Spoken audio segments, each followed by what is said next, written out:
Good evening, viewers. Ari naman kita. Asalamatan naman natin ng Ginoo.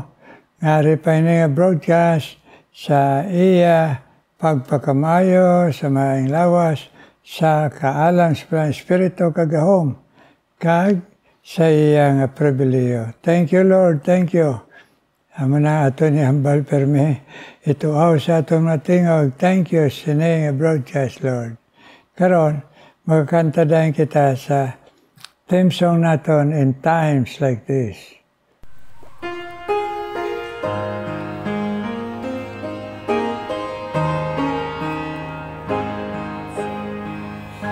In times like this, you need a Savior. In times like this, you need a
Thank you. Pag ginantanay sina, abay Panginoon magamit sina, nga ma-remind kita permi para sigurohon tagid.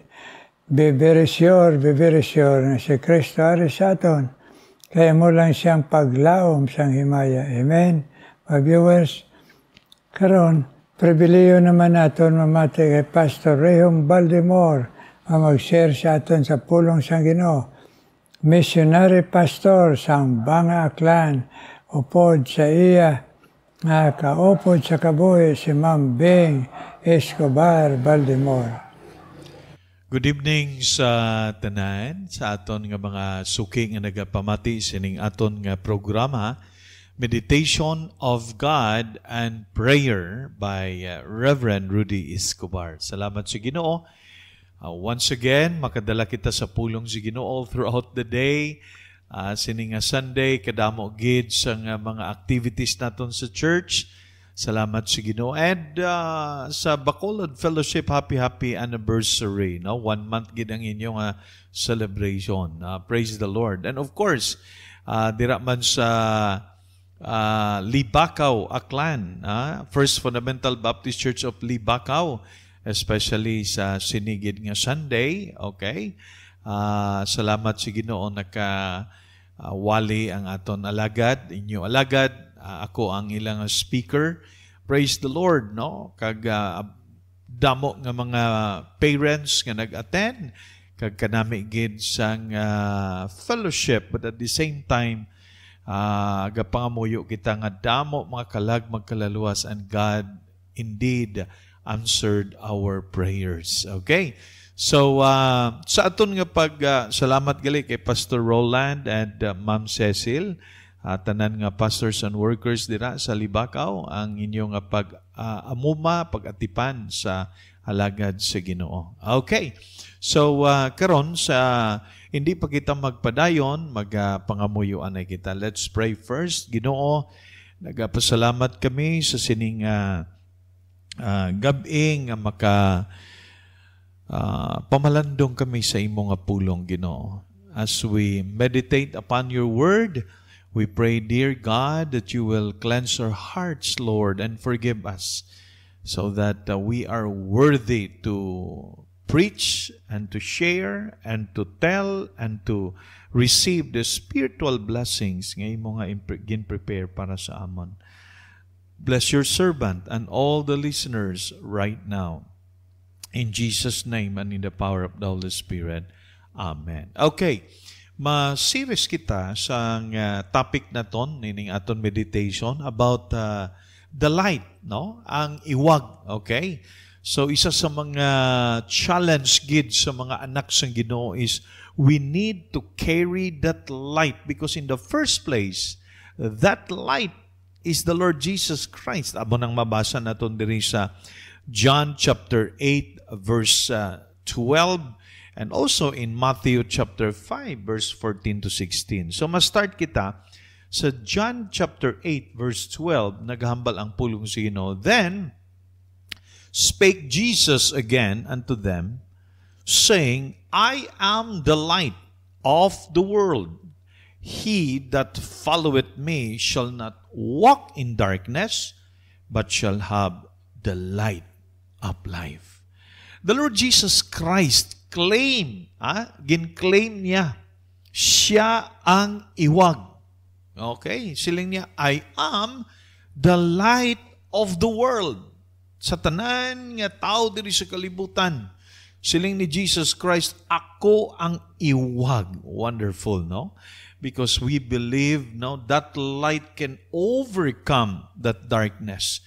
Kag siling diri sa pulong sa Ginoo, sino ato nga magsunod sa iya shall not walk in darkness. Kag tuod gid pa, no? Kung ara ng Ginoo sa imo kabuhi by virtue of your faith and confidence in Him, wala ka na panglakaton sa kadudulman. That means God changed the perspective of your mind and God changed your heart. Imo tagipusoon ginbag-o ka sa Ginoo. And kanami gid ina nga kamaturan that Jesus Christ claimed to be the light of this world. Okay. Now, sa Matthew chapter 5 verse 14 and 16, tungod kay ang light nga si Jesus nagkari sa kalibutan kag nagpanginmatay sa krus sa Kalbaryo nabanaw sa ikatatlo nga adlaw kag naangkon na naton siya. Nabaton mo siya bilang imo Ginoo kag manduluwas. Matthew chapter 5 verse 14 to 16 says, Ye are the light of the world. Ikaw nga may relasyon sa Ginoo. Ye are the light of the world.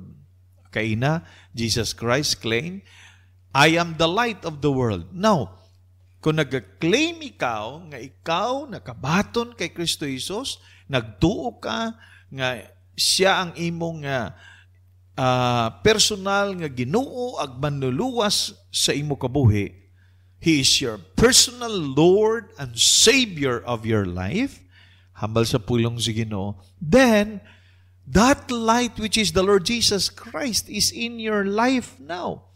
And you become the light of the world.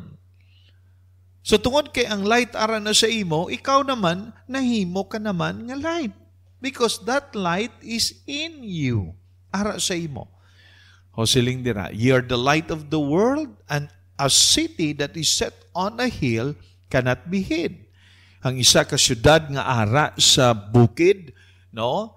Nga nagahayag kung gabi, makita, hindi mo ginaya matago, makita mo gina. It is because of the light. Okay? Neither do men, mga tao, light a candle. May suga ka literally, ha? Kung may ara kang candle, ginimo nga dagkutan, may suga, and put it under the bushel. Imo ibutang sa basket, tabunan mo, hindi amo na. Okay? Nga aman, para sa ano? The purpose of that light must be put into the candlestick. Para ano? So that it giveth the light unto all that are in the house. Para mag-iwag sa bilog nga panimalay, ibutang mo sa candlestick. Okay? And it giveth light unto all that in the house. And then, in verse 16, ginsugo, gincommand sa Ginoo, let your light so shine before men that they may see your good works and glorify your Father which is in heaven. Okay. So let's start with this. In verse 14, nga nagahapali are the light of the world. Now, when you possess that light, akon nga aton nga bot ipa-inchindi sini, when you possess that light, okay, ara na sa imo, that means you receive Him as your Lord and Savior. Kundi naangkon mo na, okay? Pero sa mga tao nga wala pa nakaangkon sa sining nga iwag sa ila kabuhi, they will not shine. Okay? Because the moment nga na-possess po ni ini nga light, may ara ka nga personal encounter kay Kristo Jesus bilang imo Ginoo kag mandiluwas. Importante na nga maintindihan gid naton, no? Kung ikaw naga-claim nga anak na sa Ginoo, kag nagapati ka nga you are secure, assured sa imo buwas damlag kanami, no? Amo nang promise sa Ginoo sa aton, because whosoever believeth on Him should not perish but have everlasting life. That is according sa pulong sa Ginoo. Now, very clear ang pulong sa Ginoo that when you have the Lord Jesus Christ sa imo tagipusoon, that light can be shared to others so that others will open their eyes and their minds nga makita nila nga ikaw nagaiwag kay ara si Kristo Jesus sa imo nga kabuhi. Paagi sa ano? Paagi sa imo nga ginahimo. Okay? So makasugid ka na, makahambal ka na sa tao, maka-witness ka na, maka-share ka sa ila. It is because the light is in your life already. Okay? Because hindi ka ka-share sa iban kung wala sa imo ang light. Ha? We cannot share what we do not have. So, ang kaluwasan, masugid naton, and it started with us nga ginluwas sa Ginoo. Amen? So, munang isa sa mga goal gid naton nga ginluwas kita sa Ginoo for us to share that light to others. Ay, kanami nga kamatuoran sa aton kabuhi. So, hindi kita keep lang sa aton kaugalingon. We will keep that light.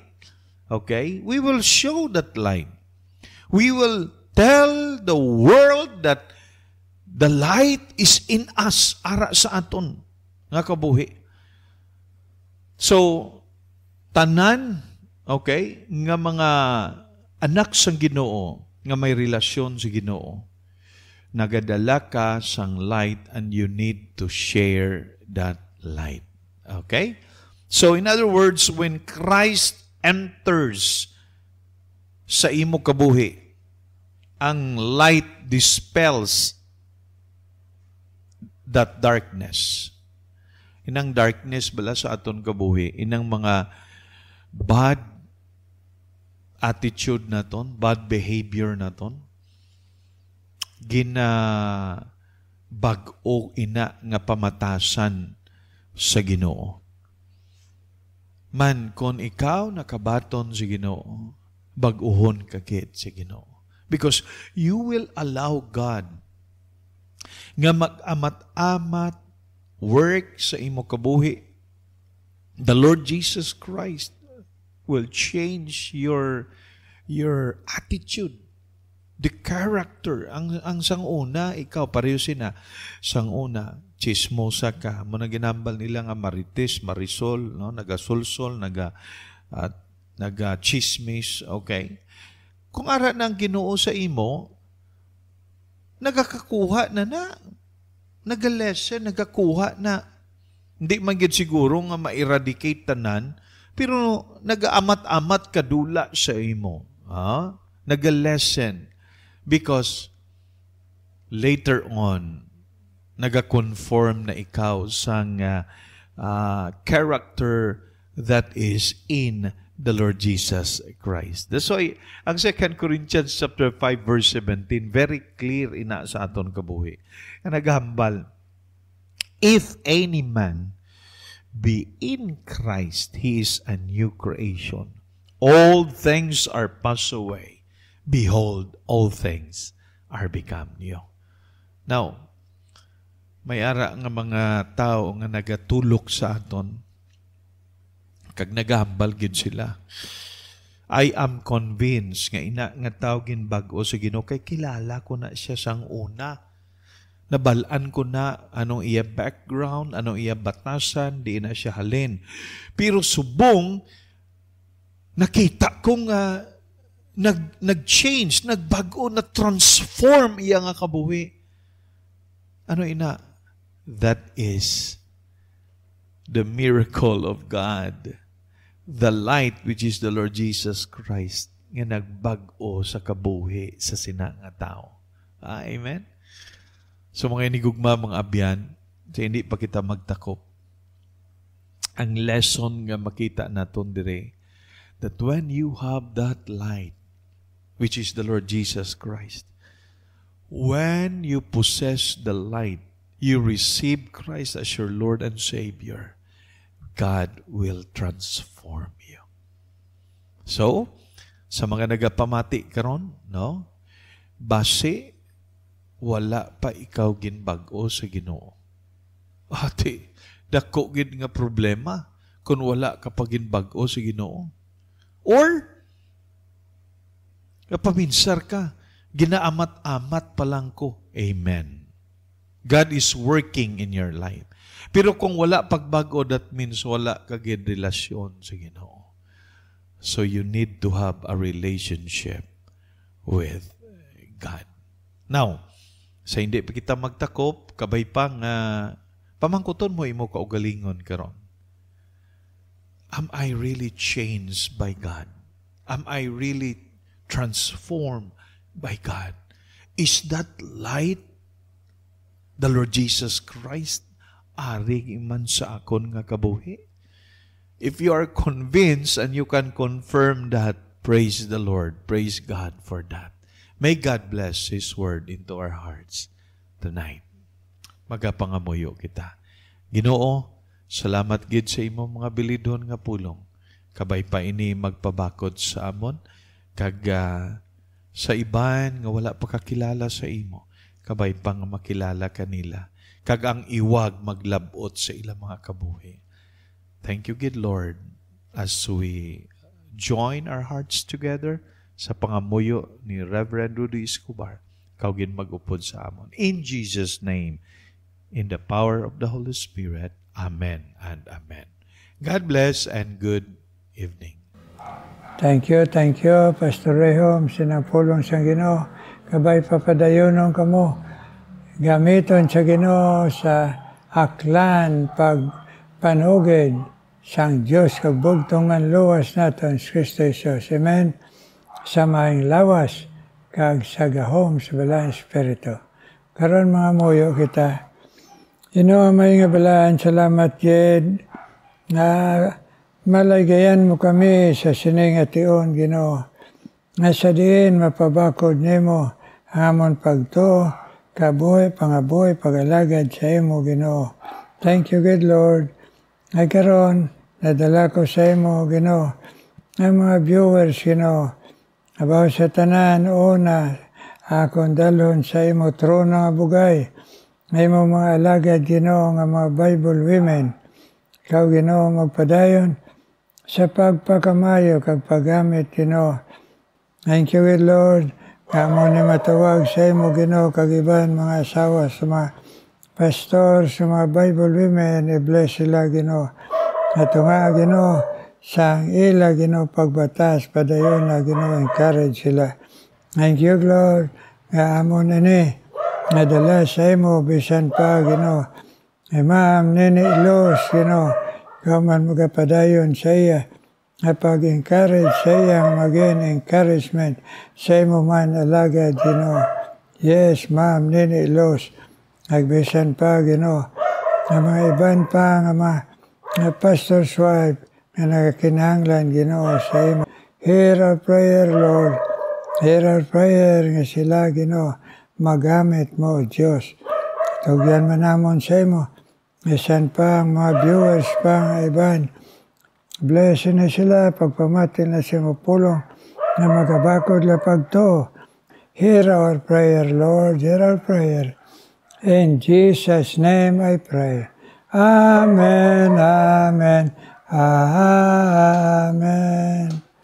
Amen, amen, mga viewers. Pag pinangamuyo ay, labi na kamo mga Bible women, kabay pa ma-encourage kamo sa gihapon, sa tunga sa inyo pagbatas, nga ang Ginoo ara nalipay sa inyo sakripisyo ng mga asawa sa pastor. Amen.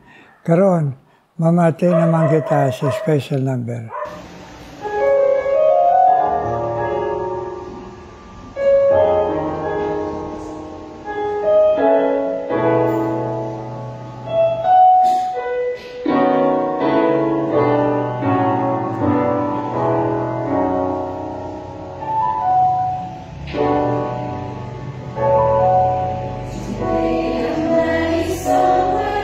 Proclaiming the good news, we finally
Thank you. Sinang special number sa aton. Sa aton gani pagpamati, kagong isa, nakakanta. Nagadungan man ang ido, kanta. Kanta upod sa aton. Kabay pa nga, ang tagiya sinang ido nga neighbor namon, makapalapit man sa imo sa pag-share namon sa ila sa gospel tracks. Thank you, God. Thank you. Nga nagatag special number, kag mga viewers, kag kami malagad sa Ginoo. May God shine His face upon us and bless us with strong body and strong health. In Jesus' name, amen.